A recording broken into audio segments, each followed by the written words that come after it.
नमस्ते, म अली हो। यसपालि म तपाईँलाई खाली ठाउँ र खाली ठाउँ आश्रय बीचको भिन्नता सिकाउनेछु।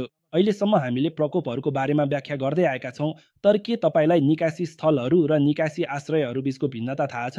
अहिले म खाली ठाउँहरूको बारेमा व्याख्या गर्नेछु।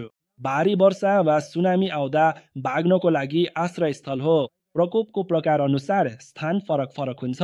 अब खाली ठाउँ आश्रय भनेको भारी वर्षा वा सुनामी जस्ता कारणले घर फर्कन नसक्ने मानिसहरूलाई केही समय बस्न मिल्ने स्थान हो। स्कुल जस्ता सबैको भवनहरू प्रयोग गरिन्छ। के तपाईँले खाली ठाउँ र खाली ठाउँ आश्रयको भिन्नता बुझ्नुभयो? दुवै स्थान तपाईँको ज्यानलाई प्रकोपबाट जोगाउन सक्ने ठाउँहरू हुन्। परिस्थिति अनुसार प्रयोग गरौँ। आश्रयस्थल भनेको प्रकोपका कारण घर भत्किएका मानिसहरू जस्ता व्यक्तिहरूले केही समय बस्न सक्ने स्थान हो। अर्थात् तपाईँ र तपाईँ बाहेकका अन्य मानिसहरू पनि एउटै स्थानमा बस्नुपर्ने हुन्छ। यस्ता आश्रयस्थलहरूमा आपसी सहयोगको भावना अत्यन्तै महत्त्वपूर्ण हुन्छ।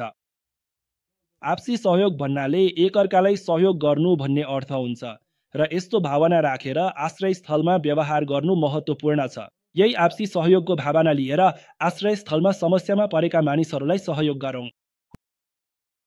हेरिदिनु भएकोमा धन्यवाद। अर्को भिडियो पनि हेर्नुहोस् है।